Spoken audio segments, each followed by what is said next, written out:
नमस्कार दोस्तों, कैसे हैं आप सब। आशा करता हूँ सब मस्त होंगे, अपने काम को लेकर व्यस्त होंगे। दोस्तों आज इस वीडियो में जानने की कोशिश करेंगे कि जब आपकी फसल हार्वेस्टिंग पीरियड पर हो तो आप उनके फलों का साइज़ कैसे मेंटेन कर सकते हैं। तो दोस्तों फलों का साइज़ मेंटेन करने के लिए हमें 3 प्रकार से काम करना होता है। एक तो हमें फर्टिलाइजेशन को मेंटेन करना पड़ता है, दूसरा हमें बीमारियों से पौधे को दूर रखना पड़ता है और उसकी हाइट और जो उसका फैलाव होता है उसको भी ध्यान में रखना पड़ता है। ठीक है, तो ये तीनों पॉइंटों के आधार पर हम इस वीडियो पर चर्चा करेंगे और जानने की कोशिश करेंगे कि हमारी टमाटर की फसल पर हम कैसे अपनी हार्वेस्टिंग को बेहतर कर सकते हैं और फलों के साइज़ को भी बेहतर कर सकते हैं। तो चलिए दोस्तों वीडियो की शुरुआत करते हैं। मैं हूं राकेश साहू, आप देख रहे हैं एग्रो जीवन बातें किसान की।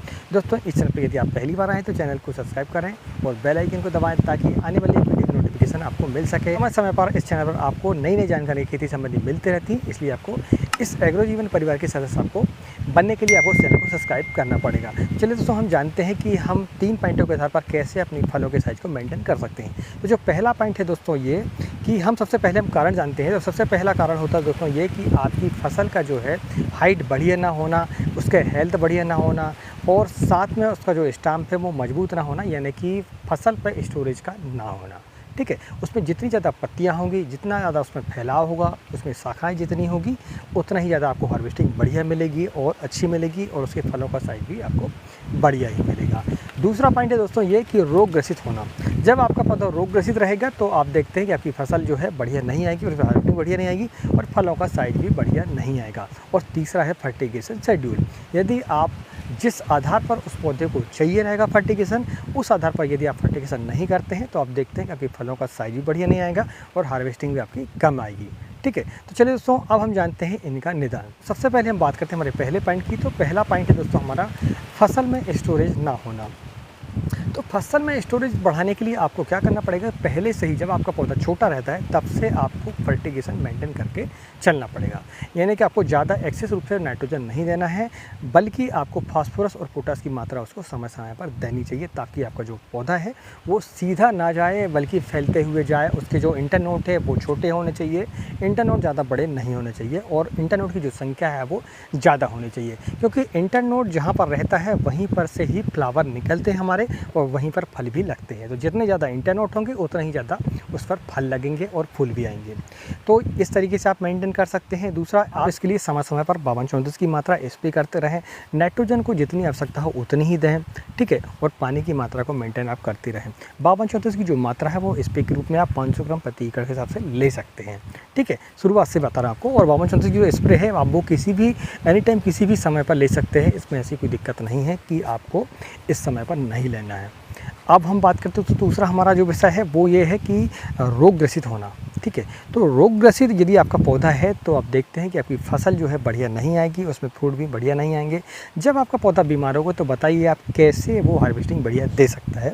तो मुख्यतः टमाटर की फसल पर जो फंगस आते हैं वो अर्ली ब्लाइट, लेट ब्लाइट और बैक्टीरियल ब्लाइट, 3 प्रकार के फंगस आते हैं इसमें। ठीक है, तो यदि आप फंगस के लिए फंगिसाइड का इस्तेमाल करते हैं जैसे कैब्रिटॉप है, COC है, ठीक है, इसके साथ में कस्टोडिया का इस्तेमाल कर सकते हैं, आप कोसाइड का इस्तेमाल कर सकते हैं। ठीक है, नेटिवो का इस्तेमाल कर सकते हैं, 1% प्रो का इस्तेमाल कर सकते हैं। लेट ब्लाइट के लिए आप जो है इसके लिए जैम्प्रो का इस्तेमाल कर सकते हैं प्रिवेंटिव रूप से। और 5वें-6वें दिन पर आप एक फंगिसाइड का इस्तेमाल करते हैं। सप्ताह में कम से कम आपको समय मौसम ठीक रहता है तो आप सप्ताह में एक बार भी फंगिसाइड का इस्तेमाल कर सकते हैं। और आप बैक्टीरियल ब्लाइट की बात करते हैं, बैक्टीरियल ब्लाइट के लिए आप कासुकामाइसिन है, स्ट्रेप्टोसाइकिन है, प्लांटोमाइसिन है, बैक्टीरियास का इस्तेमाल कर सकते हैं। मल्टीप्लेक्स कंपनी के बारी से आप इनका इस्तेमाल कर सकते हैं। तो आप देखेंगे बैक्टीरियल ब्लाइट आपकी नहीं आएगी, या आ भी गई है तो वो दूर हो जाएगी। ठीक है, अब इंसेक्ट की बात करते हैं तो इंसेक्ट में अधिकतर टमाटर की फसल पर वाइट फ्लाई का अटैक उतना नहीं होता है, थ्रिप्स का अटैक होता है, लीफ माइनर का अटैक होता है, माइट का अटैक होता है और इल्लियों का प्रकोप होता है। तो माइट्स के लिए आप तो माइटीसाइड का इस्तेमाल कर सकते हैं, जैसे ओमाइट है, ओबेरान है और भी एबासीन है। ठीक है, इनका इस्तेमाल कर सकते हैं।